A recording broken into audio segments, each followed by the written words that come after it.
vimos que los fusilamientos masivos de judíos por parte de los Einsatzgruppen tuvieron lugar en los países bálticos, en Bielorrusia y en Ucrania a partir del verano de 1941. Mientras la Wehrmacht aplastaba la defensa soviética y avanzaba rápidamente en territorio soviético, la euforia de la victoria entre los nazis, tal como la describió el historiador Christopher Browning, alcanzó su punto máximo. La euforia de la inminente victoria sobre lo que los nazis percibían como bolchevismo judío y la ocupación de los territorios del Lebensraum necesarios para la creación del utópico Jardín del Edén para el pueblo alemán imaginado por Hitler y los nazis, impulsó al Führer a reunirse con los principales líderes nazis el 19 de julio de 1941 para autorizar todas las medidas necesarias, fusilamiento, deportación y otras, para una aniquilación rápida de los elementos hostiles de los territorios determinados por los alemanes como el Jardín del Edén. En las palabras mismas de Hitler, se suponía que debían disparar a todo aquel que mirara incluso de reojo. Según la comprensión de Jan Kershaw, el Führer no tuvo necesidad de emitir órdenes específicas. Su voluntad fue comunicada con bastante claridad y sus subordinados, comenzando con los directivos de alto rango, tales como Heinrich Himmler, y llegando hasta los comandantes locales, estaban seguros de plantear iniciativas específicas e intensificar así las ejecuciones en masa de la población civil, de los comunistas y en especial de los judíos, tal como el doctor Yossi Goldstein explicó anteriormente. El ambiente genocida que estaba surgiendo a raíz de la euforia de los nazis se extendió más allá de los fusilamientos en masa de los judíos por parte de los Einsatzgruppen y, de hecho, más allá del combate entre la Alemania nazi y la Unión Soviética.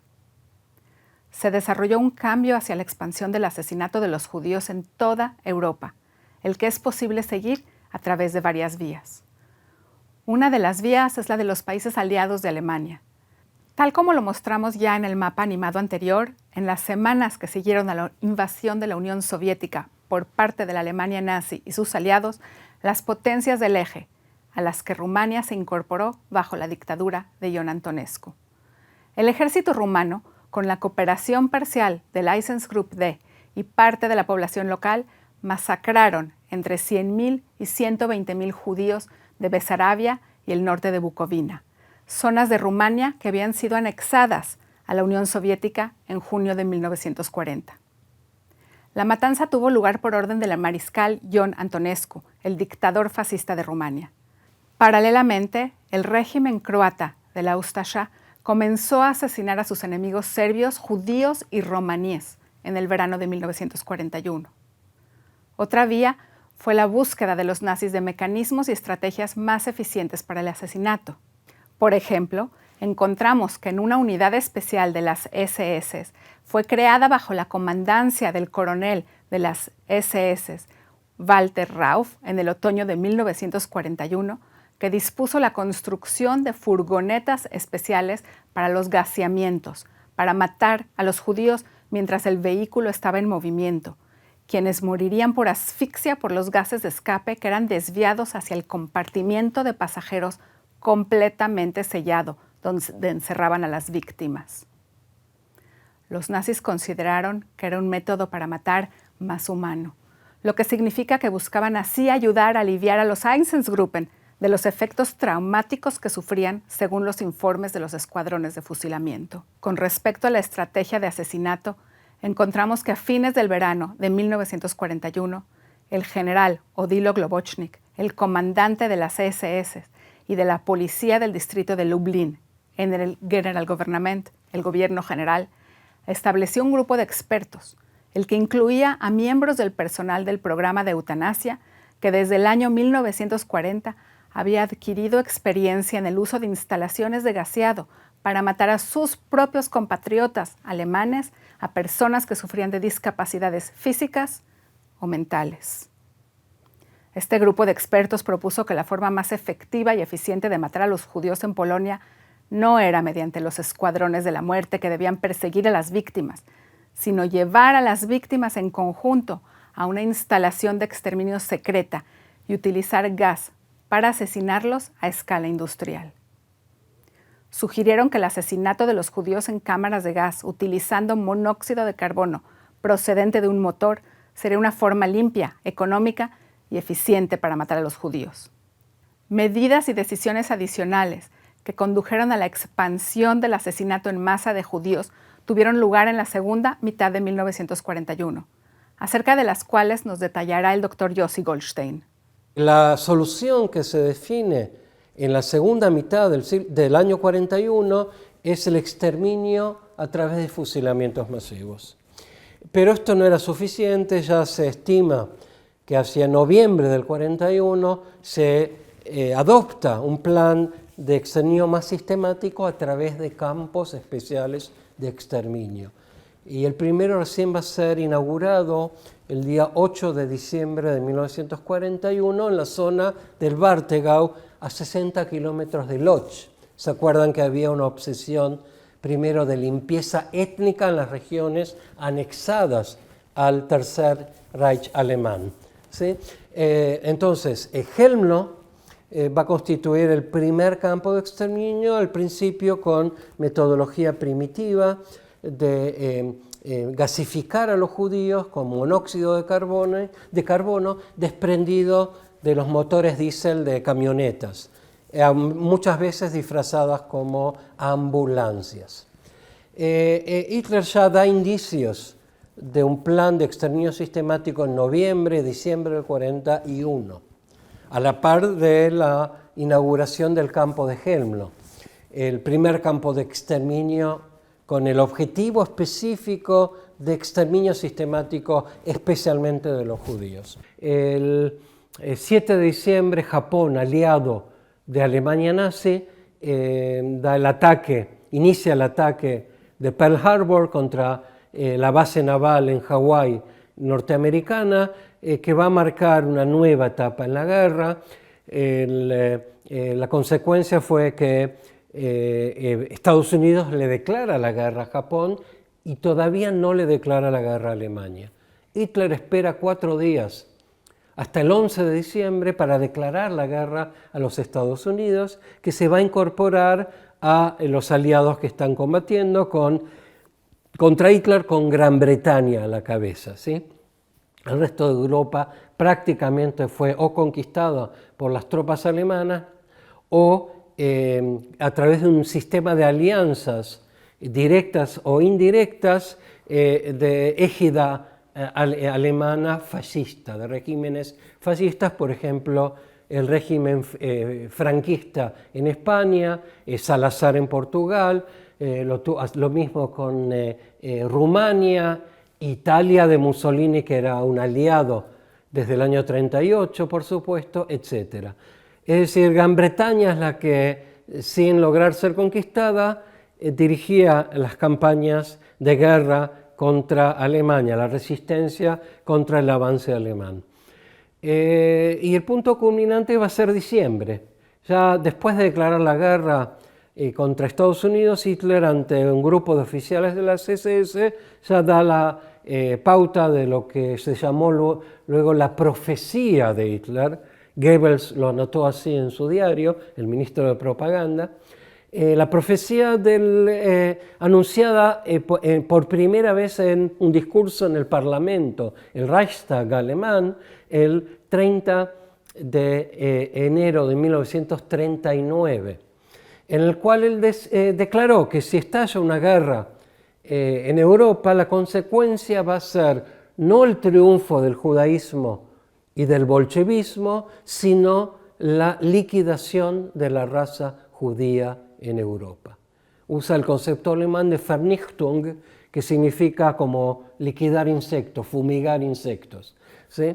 Esto está claramente anunciado, si bien todavía no está traducido en un plan. El 12 de diciembre del 41 él ya lo repite, es una profecía que va a repetir varias veces desde esta época, en la cual él establece claramente que la intención ya de Alemania es liquidar a todos los judíos. En la conferencia de Wannsee es el punto culminante, que fue programada para el 9 de diciembre por el estallido de la guerra entre Japón y Estados Unidos, se postergó Heydrich convoca a una conferencia en la mansión de Wannsee, en el lago de Wannsee, en las afueras de Berlín, con 15 líderes importantes, el día 20 de enero del año 1942, y ahí se coordina lo que ya había comenzado como un plan de solución final. Es decir, no empezó con la conferencia de Wannsee, la solución final, como muchos hasta hoy en día argumentan. No, empezó desde fin de junio, julio del año 41, el año anterior. Y en esta convención, en esta reunión de altos líderes representantes de los distintos ministerios incluso, el secretario encargado organizativamente de esta conferencia y de toda la cuestión de la solución final fue Adolf Eichmann, conocido por su fuga a Argentina en la posguerra y la captura de una unidad del Mossad en mayo de 1960. Eichmann era el encargado de implementar, de recibir las órdenes de arriba de Heydrich y de implementar el plan de solución final. En esta conferencia se establece claramente que lo que se empezó en Helmlo va a convertirse en el plan sistemático para toda la judería europea primero y luego de todo el mundo. Masacre sistemática, gasificación en campos especiales. Y esto es lo que dio el impulso al desarrollo de nuevos campos.